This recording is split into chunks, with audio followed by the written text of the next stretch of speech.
ladies and gentlemen, it is my honor to welcome my friend now, Kim Calhoun. So, Kim. Thank you, Ken. Oh, Ken is so great, and it's been fun sharing dialogue with you over the years. Just to let you guys know, Ken and I did meet at a cybersecurity session. It was a panel session, and it was great to see Raleigh, North Carolina people getting involved with it. It's something that I have worked with for the past 4 years. But before I get started, I want to say what an honor and a privilege it is to be here with you tonight at North Carolina State University. I have a lot of graduates in my family from here. Some of my adopted nephews are from here. One of them actually played soccer for North Carolina State, became a professional soccer player, came back here a year ago to receive an award. So North Carolina State's been a part of my family for many, many years. I actually studied Japanese here for 2 years when I worked for another company. I also want to reach out to you and tell you how great I know your department is. And I realize that you've recently lost a member of your community, Robert Rodman. And I want to give you my deepest sympathies for that, because I know how much it is to lose someone who is like that in your community. He was with you since 1978, and that says a lot about your department and how great it is for someone to be here that long, but also what kind of a person he was. And I hope to hear some stories about him this evening. Now, as Ken disclosed to you, I am part of a new TV show that's coming up this year with PBS, we hope, maybe a couple of other broadcasting stations. I'm learning a lot. This is my first time to ever do TV. It's a lot of fun. I get to use my engineering brain on the show, but we're all about financial money, which kind of fit coming here, working with Fidelity Investments, because we talk a lot about investments and how we can educate the community and students like you and even adults like me on improving how we invest ourselves and how we protect ourselves from any problems, financial problems. And that has been a great shift in my career. But I'm going to tell you one thing. I'm an engineer. I've been an engineer since 1982, and I will always be an engineer. And I got into telecom engineering back in 1982 because that was the way the trends were going. Northern Telecom at that time was hiring about 100 people a week. We were going from analog to digital, and it was very interesting to me to see how that trend was taking us. We were actually back then programming with punch cards. I don't know if you guys are familiar with that. But anyway, things have changed a lot over the years. I'm looking in this room and I can see another big change over the years. When I started school, I was usually the only female in class. So it's very, very nice to see that has changed over the years. Sometimes when I attend meetings, even the past 5 years, I'm still the minority in the room. So I'm hoping to see that this trend kind of changed too. But anyway, what I want to tell you is a few things that I hope will inspire you to do more than just your basic engineering that you learn with your books. To think out of the box. Because one of the things that you're going to be able to do out there, and I don't know how school is today, but you're going to be able to do more. Your failures are things that you learn from. You're not graded on them in the way that you are in school. If you make a D here, it kind of sticks with you. If you make a little mistake out there, you have an opportunity to fix it, to change, to make things happen. The other thing I want to discuss with you today, and I hope that you take away with you, is intellectual property. Have y'all been taught that here? Okay, so I'm going to change things real quick. I'm used to engaging. I am a CEO, I have been for many, many years. I like to engage my audience. So let's do a little bit of roll call here. How many people are going to be graduating in the next 3 years? And what I want to hear is the wolf howl. Woo. Okay, next 3 years. How about this year? Okay. How many guys are in here? How many girls? Come on, girls. Okay. So,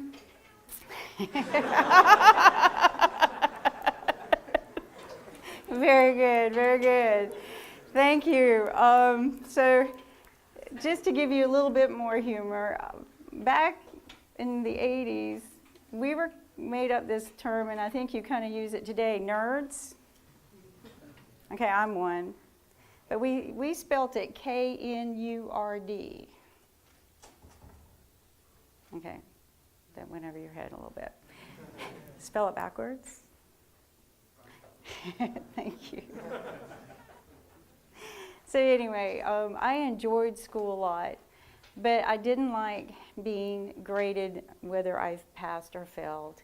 One of the things I liked about going into the industry is I could expand on my failures. And a lot of times, some of your failures became something great. Something else I've learned in the past few years in my journey from 1984 to today is things that irritate you the most.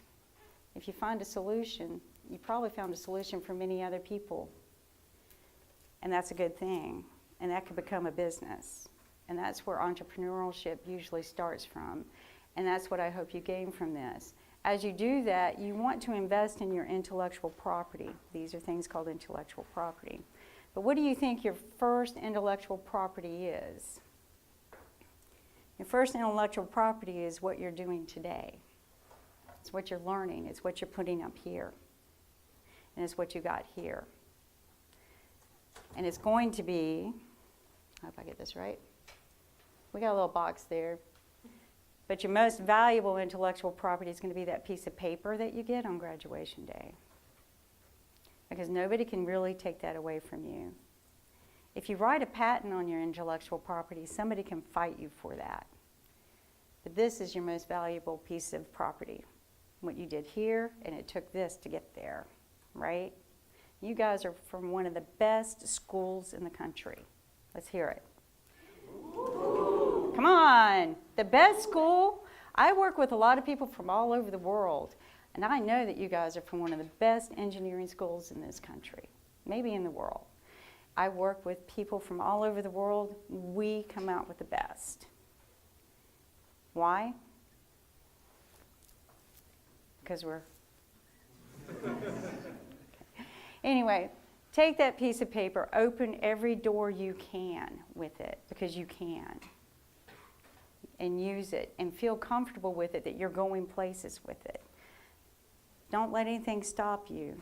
If you don't feel comfortable somewhere, figure it out. There are a lot of places out there. I've been through a lot of companies. Companies are not what give you security.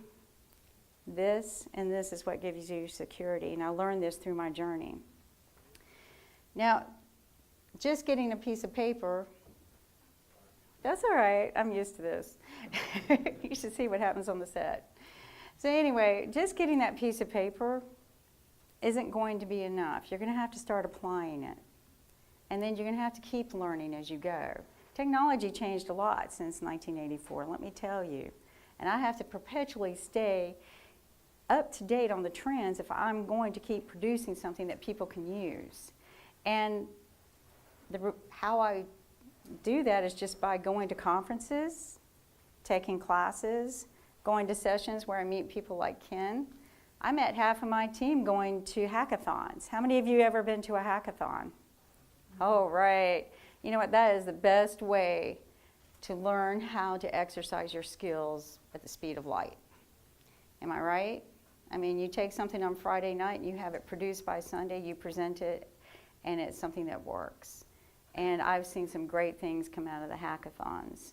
So don't stop with just, I did it, but let that be known that that is your most valuable IP. So life experiences becomes your next valuable IP. And I'm going to tell you right now, I know this is not the perfect chart, but you know what? Life isn't. As I was putting this out there, I was like, okay, So things seem pretty straight line until you decide you're going to go to college. And for me, college really wasn't an option. The girls in my family didn't go to school, and I was told it would not be paid for. If I wanted to go, I would have to figure it out. And I met someone who inspired me to go to college. And to be honest with you, I was doing accounting at that time. I was in high school and a bookkeeper. And to be an engineer, that was even totally unheard of as a girl. And so, but when I looked at the difference I looked at their books and I'm like, wow, that's a lot of math. I do a lot of math. That's pretty interesting stuff. It's like magic, all of these neat little things, how to make things work. Why not? And then one day I was reading in the newspaper just before I made the decision. And they had the statistics listed in there of the different incomes that different people make. And I'm sitting there and I'm looking at that and I'm saying, wow, an engineer just coming out of college makes about 40% more than an accountant would. And definitely more than what a bookkeeper would or a secretary of what I probably would have ended up doing. And I said, why would I want to spend 4 years studying something and come out getting paid 40% less? So I went up and registered for engineering. I thought that lady was going to laugh me out of the school, but I did it. And I was the only girl in most of my classes, and it was awkward, but I stuck to it. And by the time I graduated, because I had to transfer schools, I got married in that time frame, there were about 5 other girls graduating with me, and it felt a little bit better. So the things were changing. I will say this, I guess it was kind of growing all over the world because when I got to Northern Telecom, the odds had gotten a little bit better and there were more women that I worked with. Northern Telecom was a great place to start, but as most companies did back then, they started changing the way they treated their people, and a profit became more valuable to them than the people, and you started seeing the pendulum swing. And every month people would worry about whether they would lose their job. And so you just started realizing that it's not the company. And of course I got hit by that pendulum, but that was the best thing that ever happened to me in my career because it forced me out of there and forced me to go look at other things. And I ended up in a company that changed my life. It was called Fujitsu, and it was a Japanese company. And that's when I came to state to learn how to study Japanese. But Fujitsu was leading the industry in all the new technology. They were fearless. They would go out and say, you know what, we want to do ISDN, we want to do broadband. We put in the first fiber network system in North Carolina in 1993. I was the lead engineer on that project. It was called the North Carolina Information Network Highway. And it was a lot of work. We transmitted the first video classes in high school. We watched children's grades go up from F's and D's, because we did it in the summer school, to A's and B's, which was fabulous. We transferred the first MRI across that network. Wow. Saw doctors cry. Do you know how many lives we can save because you're sending data like that, like this, rather than them waiting for it for 3 or 4 days? And it was great. We were feeling great. We thought funding was going to come in to keep the project going, but I heard one of the senators say, you know what? We don't want to invest in being the first of this kind of technology. It's costing us too much. And when you do something like that, I don't think these senators were thinking that you start pulling the plug on not just the technology, but on people's livelihoods, on their jobs. And you break the trend of that revenue stream that comes into our community because we got to go somewhere else to find work. And so the plug got pulled, and we had to scramble to find other ways to make it happen, and eventually that pendulum started to swing. So corporation just wasn't going to be there to support us all. I got lucky at that time, and another company was hiring me, and this is when I learned a lot about what IP was. Because I was working on the first of its kind technology, I was also engaged with working with other companies, and I signed a lot of NDAs of using their test equipment and analyzers and anything that interoperated with our network switch at the time. And so when I took that job to another company, all of a sudden I started getting a lot of phone calls about, hey, you signed this NDA with us, you signed this non-compete with us, you got to be careful working for them because they compete with us. And I learned how to negotiate my way out of that so I could keep my job. But it wasn't easy, but I started learning about what is an NDA. I mean, I signed it, I didn't think anything of it. Here, you got to sign all of this paperwork to work for us. And I had no idea what any of that meant at that time. It was a truly learning experience. It was a little bit scary to get that phone call because I thought I was going to have to give up my new job. My new job, well, I'll back up. My job with Fujitsu, I was the first female that they had ever hired. And that was very exciting. I really loved it. They treated me with a lot of respect. They all took classes on how to work with women. I thought that was kind of cute. I'm still, after all these years, good friends with some of them. And then my next job, I was the first female that they hired in high-tech sales. And that's where I had gone from. I went from engineering to high-tech sales.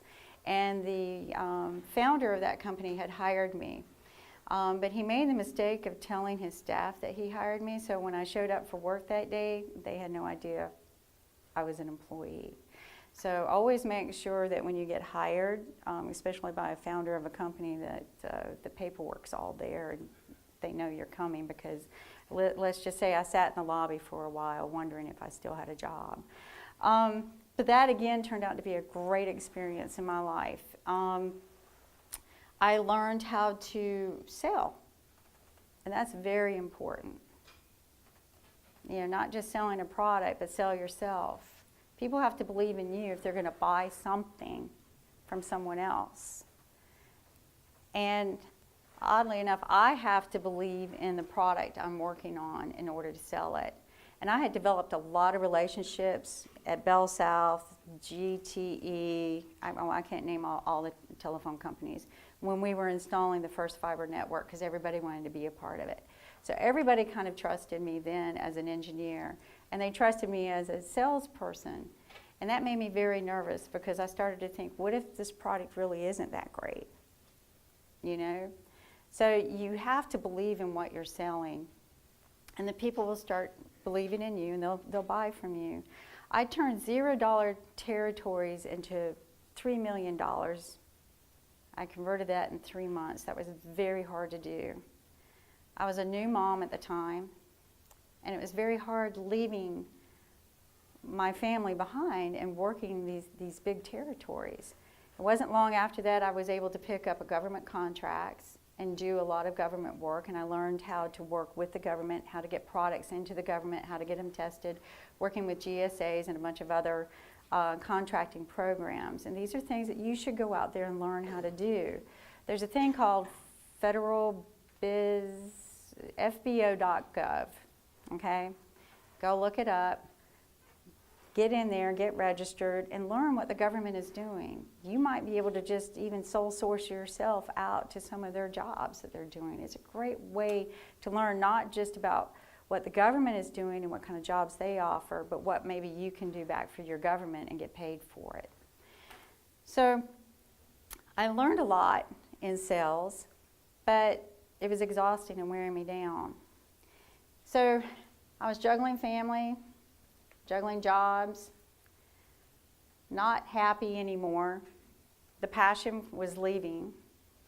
And I'm like, what do I do? And then I found out something, and that sometimes things happen to you that kind of change your shift of what you do.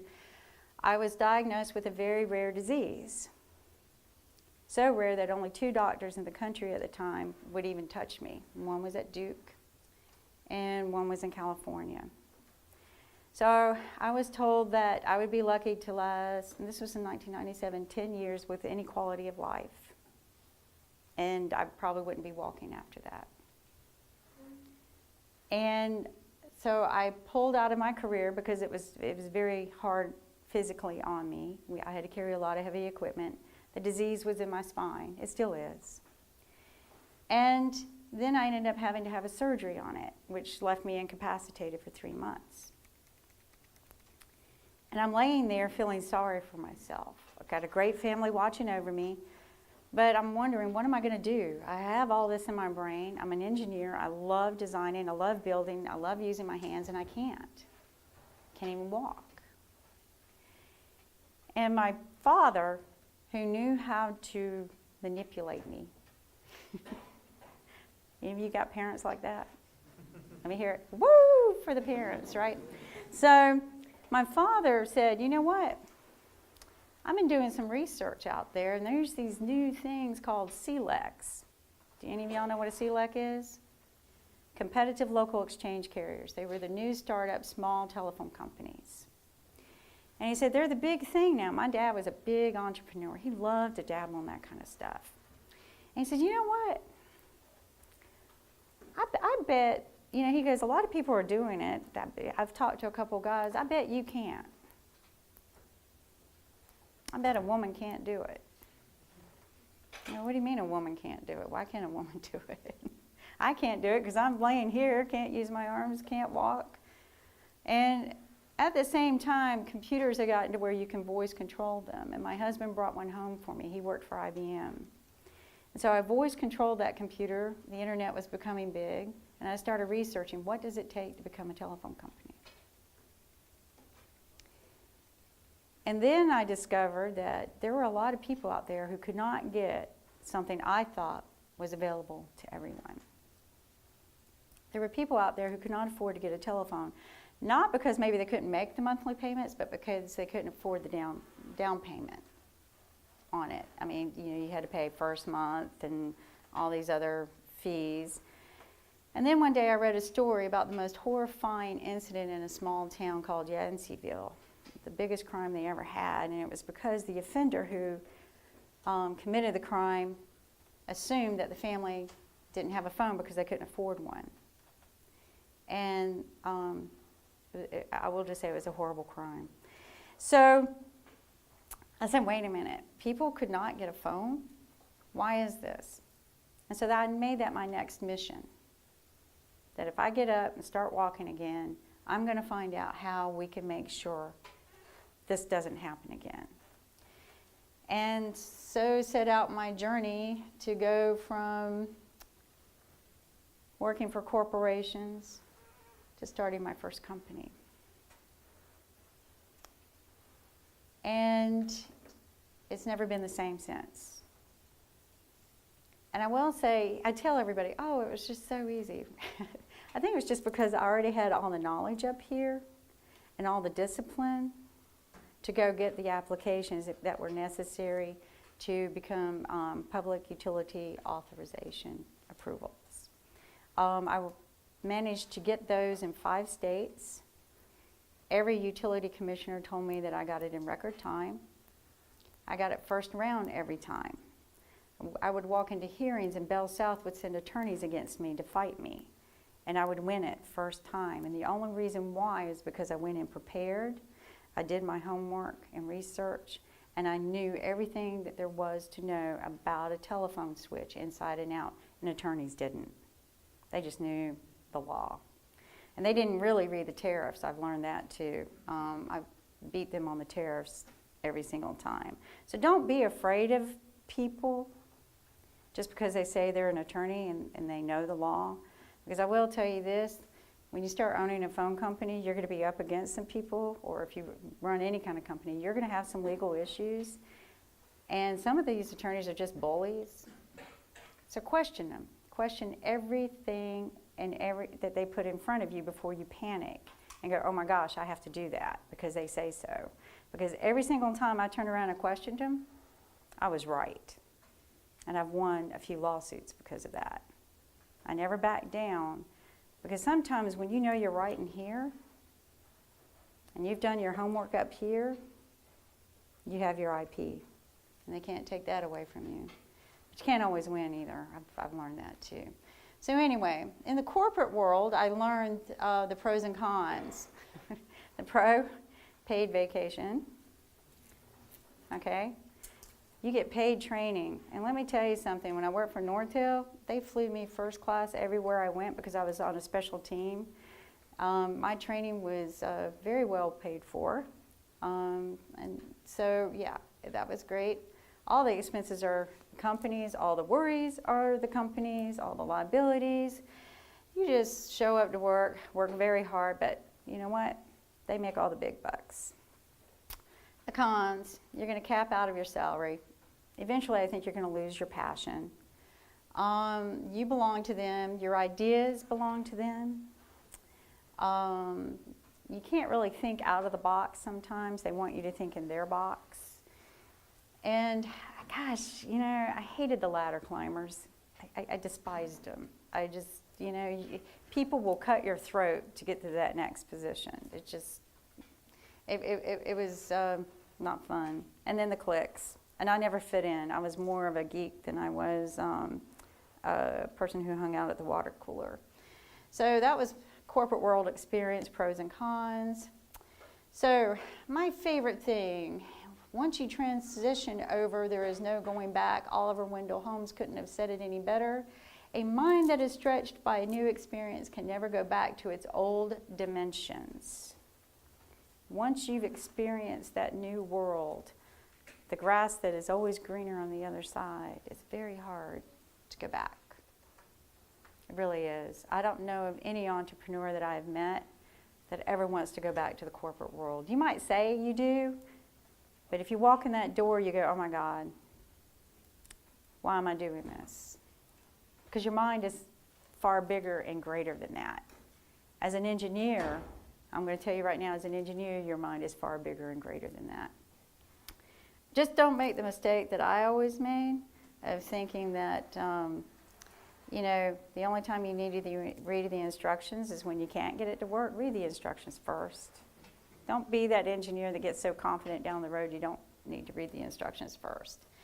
But transitioning into the entrepreneurship world was the greatest thing that ever happened to me. The few things I will tell you that you should think about if you're going to do it: learn your finances really well. Learn how to do taxes, even if you're going to hire somebody. Learn what it takes to do it. There's a lot of benefits in there that your tax accountants won't get for you.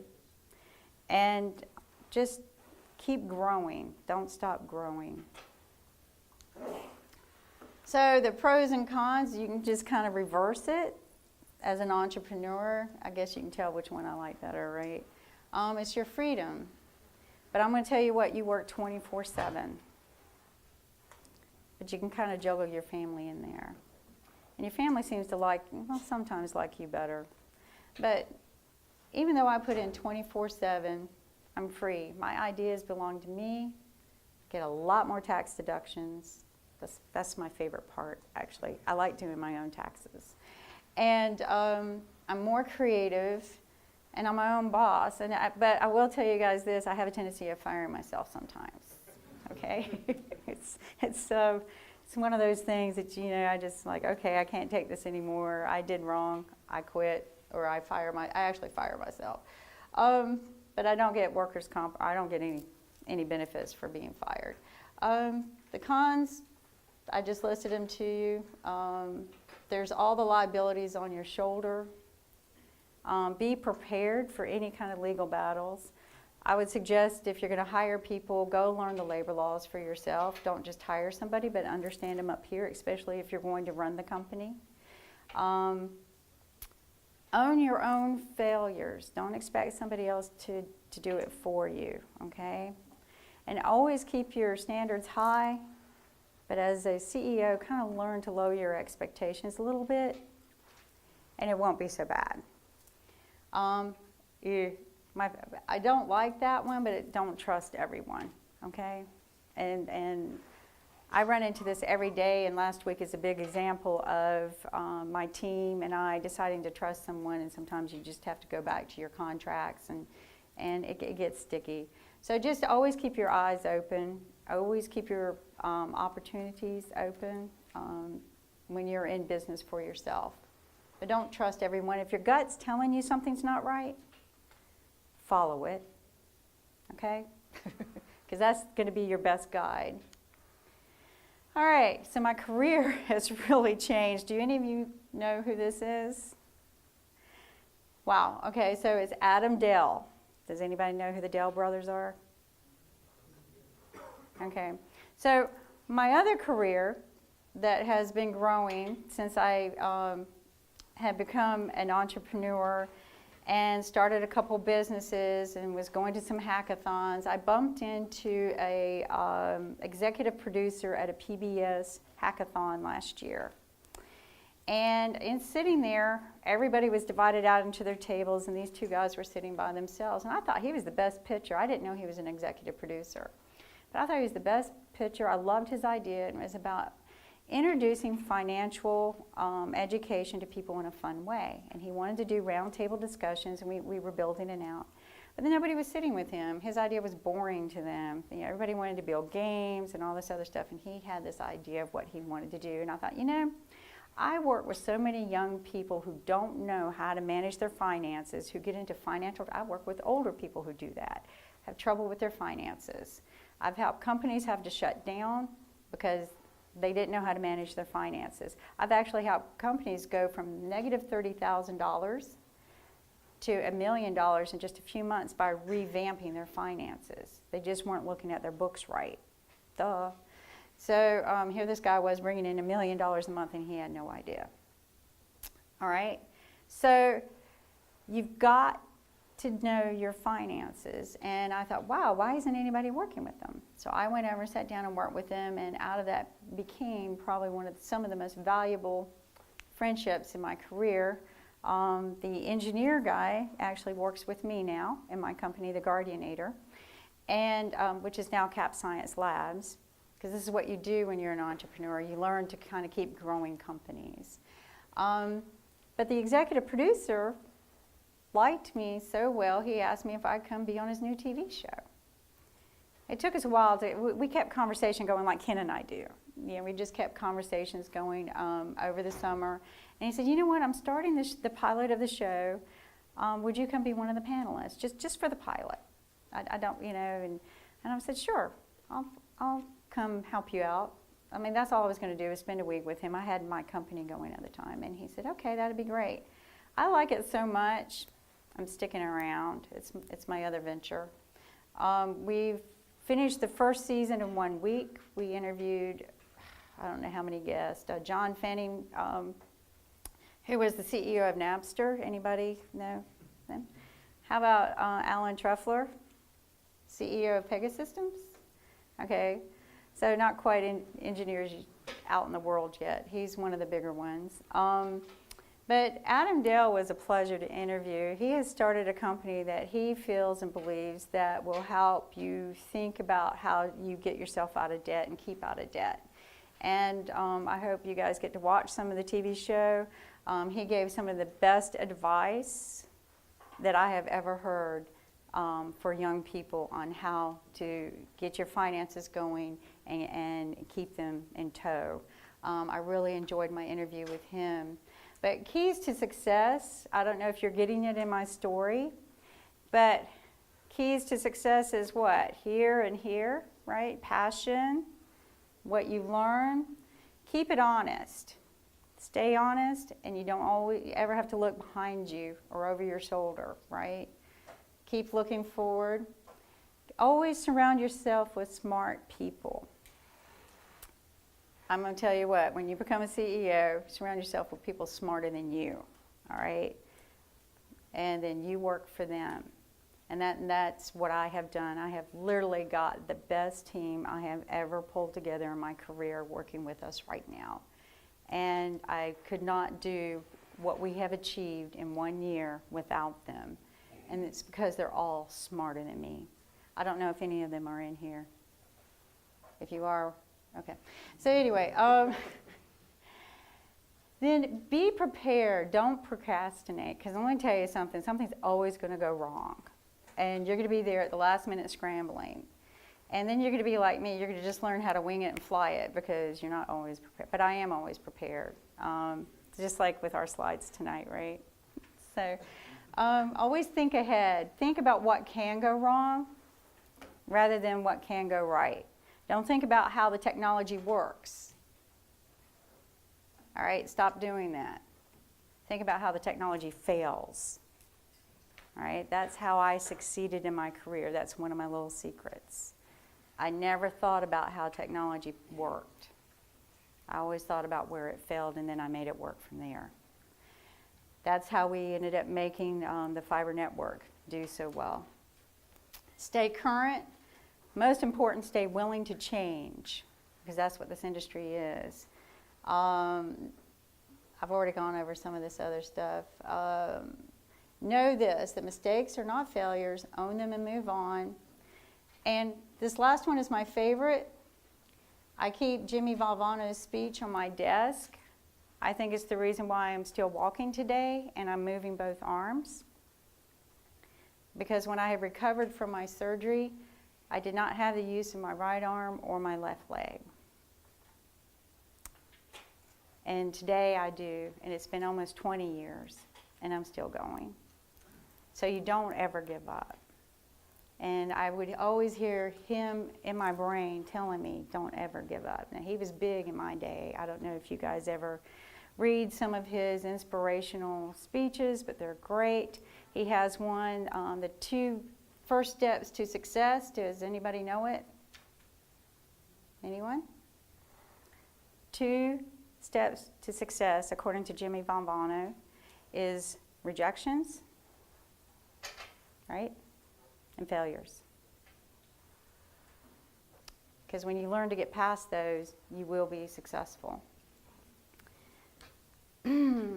So, trends. Let's start in history. Back in 1984, when I was sitting where you guys are, maybe 82, 84, it was analog to digital. 1993, we moved to broadband, put out the first fiber network. I'm told to this day it is the best fiber network switch they've ever had, and it still works.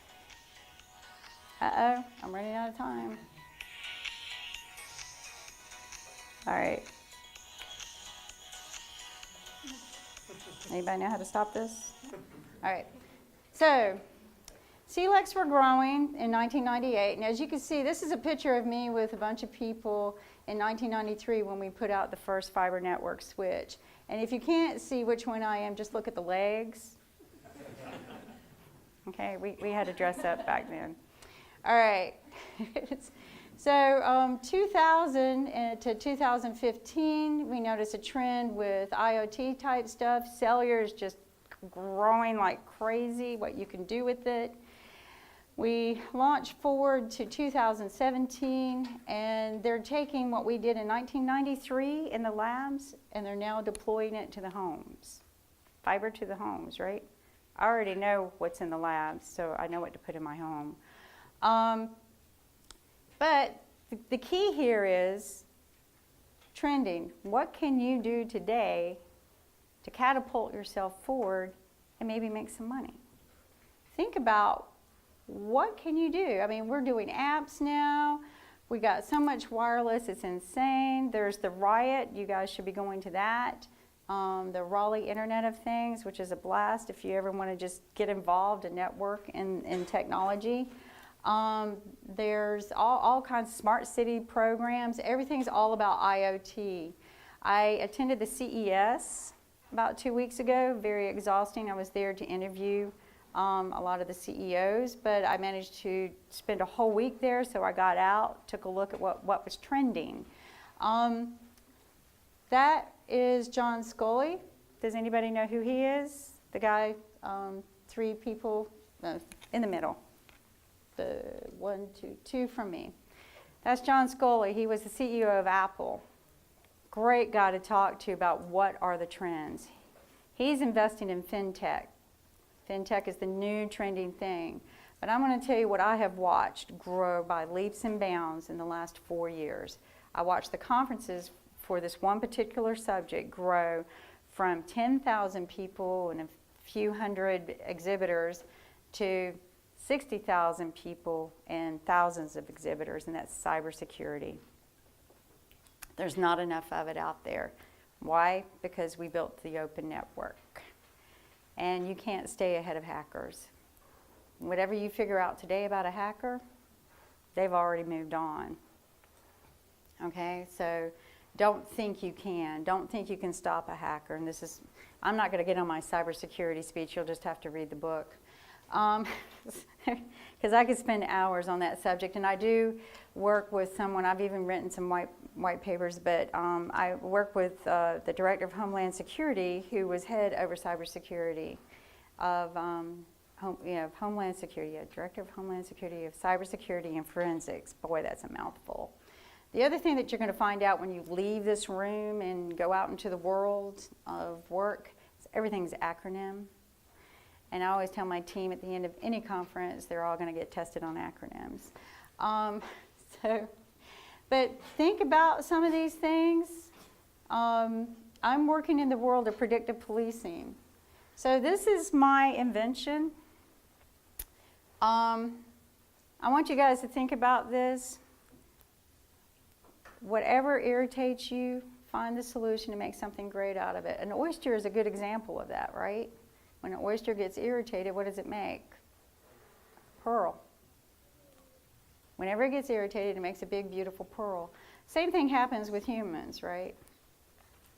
So with that, I'm going to start you off with something very disturbing. But what happened was, in 2010, I was closing down my business and decided to retire. I was just physically drained.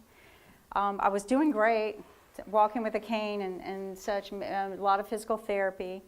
But I decided that it was time to just close the business down. I lost the passion of it because my business partner died.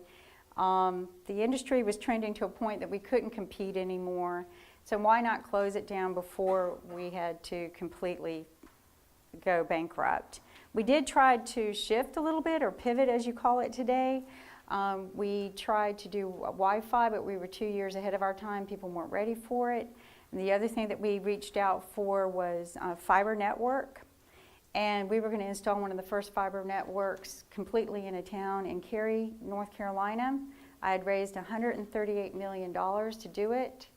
But I'm the kind of person that if something's not going to work, at least, and I had a threshold in there that the equipment had to reach an 80% threshold before it started dropping calls, then we were not going to move forward and we would give the money back. None of the equipment was ready to meet my standards. A lot of other people would have just taken the money and made it work, but I will let you know that if you're working with a network switch that can't meet 80% of the threshold, you will fail. You will go bankrupt.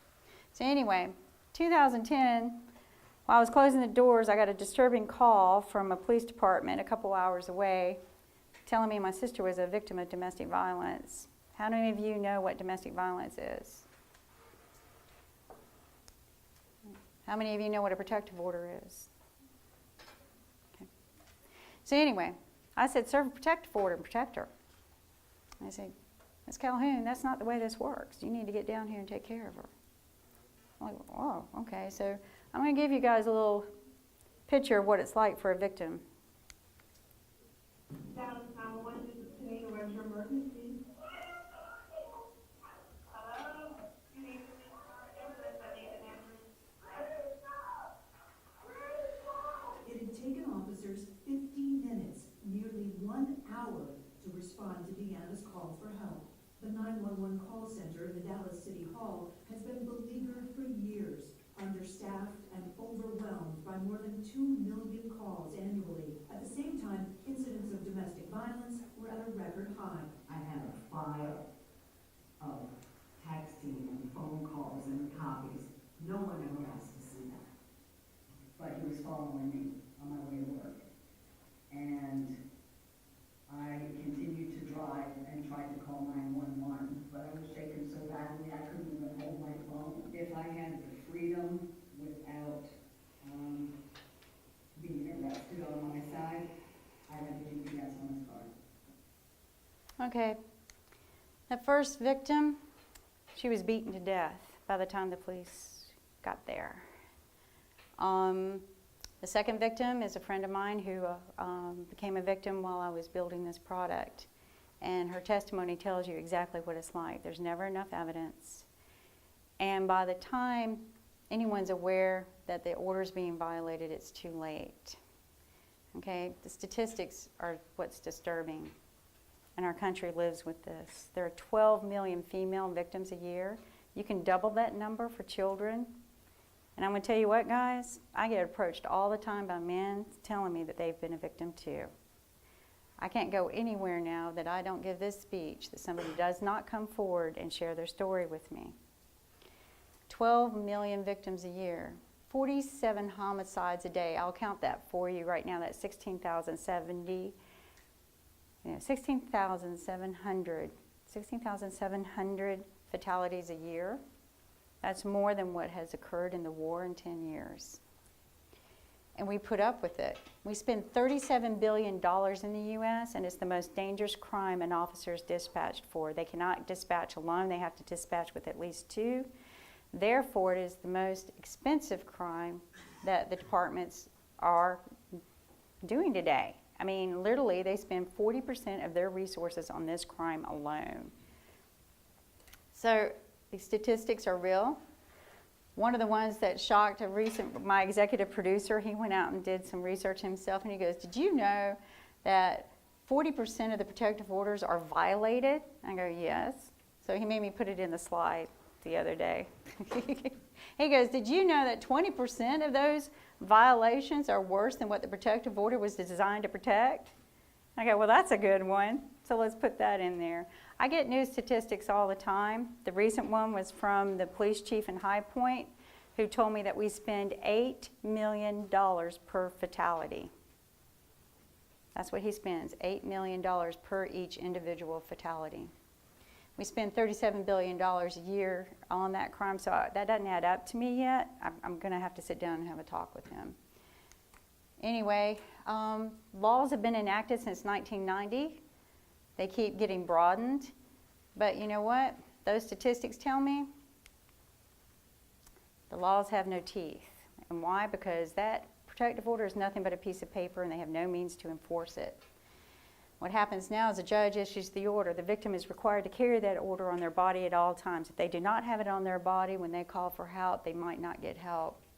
An offender is released, and by the time you're aware that they have violated it, it's too late.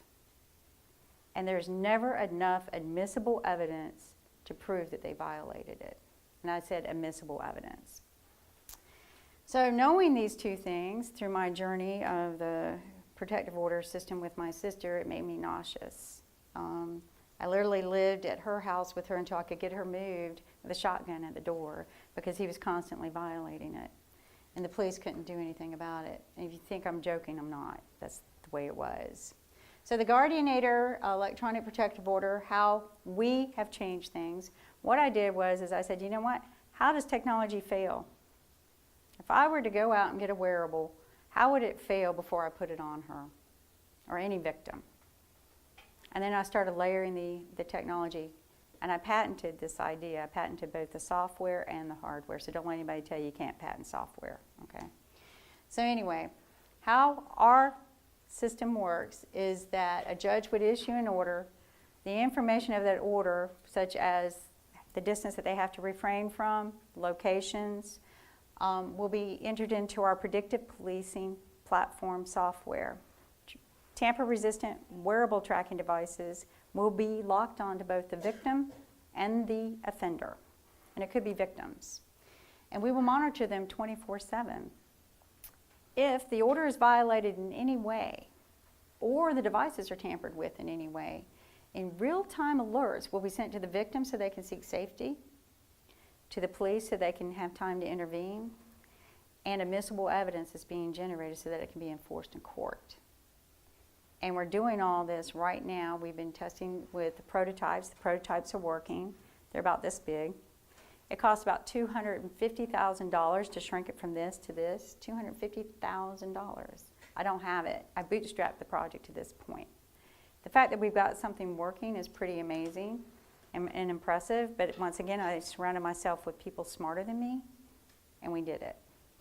We have positioned ourselves very well into the market, and that's very key when you start a business, is what is your market?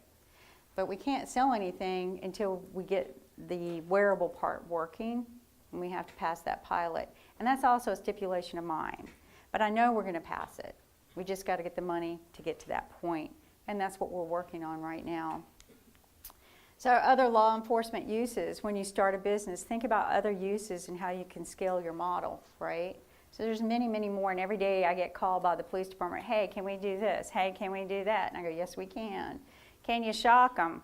Yes, we can. Actually, that was my favorite conversation. We came up with another idea, and I don't know that I'm going to be able to show you this, but out of our product is something that we can give to you today. It's Campus Emergency Alerting System. It can interface with our dashboard for the police department. There are currently other emergency alerting systems, LifeLink, Rave, that exist out there. The difference between ours and theirs is they push alerts through a network.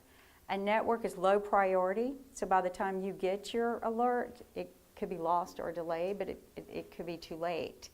The other thing is that ours is a two-way communication, and I wish I could show you the dashboard, but I don't think we can toggle this to make it work. We tried earlier. But the dashboard is in such a way that if an alert happens and everyone who's registered to the app, the police can see where everyone is on the campus. And they can see clusters of people, and oh, there's somebody running there, so maybe that's something going on there. They can see where each of their own officers are, and we can actually go down into the building. And one of the things that we've recently started to do, and I wish I could show you this one, is we started collaborating with PBS. Any of you know who PBS is? Okay, so part of my networking, PBS is actually the TV station that we're working with on my TV show.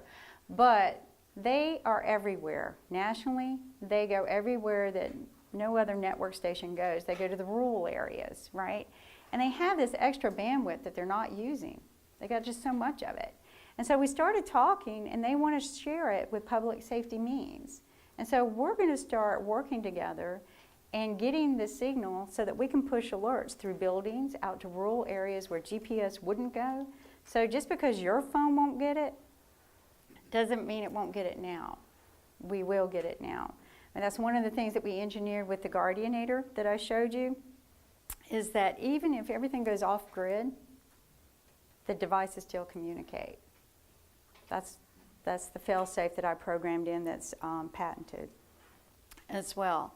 So we decided if we're going to do campus alerting for all of our youth and children that we love, we want to make sure that you get the signal no matter what. And we know we can do that a whole lot better with the bandwidth that PBS provides. So that's the other thing.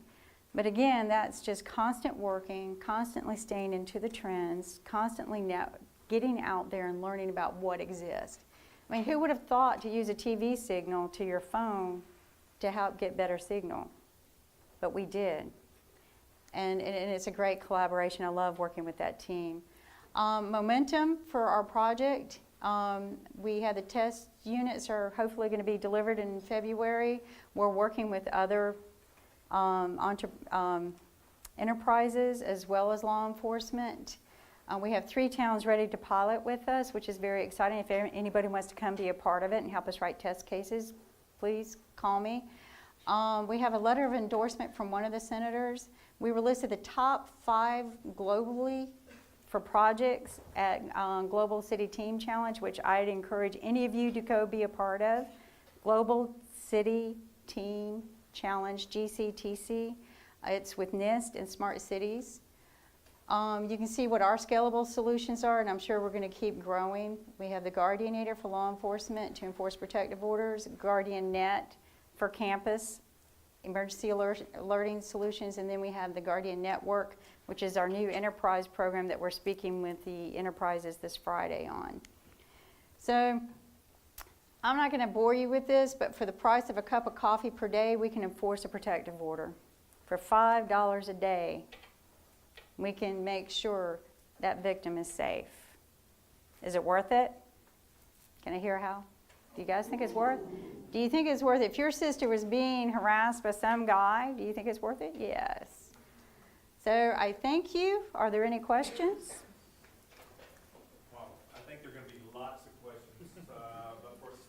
We're out of time. For time. We're going to hold this to 2, okay? But I'm going to ask everybody to join us down in the atrium for an open reception. And if you have some time, maybe you there. can ask questions of Kim there. Absolutely. All right. So I'm I'm going to there. give this to our ambassadors. And if you'll, first 2 questions. There's one right back there. This gentleman, and then I saw a hand over there. You're the lucky 2. Good evening, ma'am. My name is Vinay Gupta. So the question is, how are you planning to make the offender wear that device? How to what? How are you planning to make the offender wear that device? Okay, so that's a trade secret. No, I'm just kidding. We've been working with law enforcement, I have, for the past 5 years, talking to them about this. It will have to go on first-time offenders. We're working on getting law enforcement to eventually start ordering it when there's a dispute. So, we've had no resistance to this day as to whether they would put it on an offender or not. It's going to be used very simply, like house arrest. But if you'd like to come and visit us and learn more, you're more than welcome to. Hi, my question is, you mentioned the current campus alerting systems, they pass through networks, and these networks are low priority. Could you please elaborate on that? Like, what networks are you talking about, and why are they low priority? Ooh, okay, so that's for my smarter person than me question. Even though I'm an engineer, they told me that, and it is, it's just all the networks that are out there. You've got AT&T, you've got Verizon. I mean, how many of you are on different carriers, right? So this is how this works. And because you're on different carriers and everything's being broadcasted through different carriers, each carrier is handled different, but not every carrier is on every tower near you. Some of you are on a lower priority network. If you're on Verizon and it's a Sprint tower there, but they're co-leasing, you become a low priority. And we're getting around that with some other solutions that we have. And also my background in interconnection with all the telephone companies when I owned a phone company. That's where PBS comes in. Kimberly, thank you so Thank much. you. Round of applause. Thank you. Thank you. Thank you.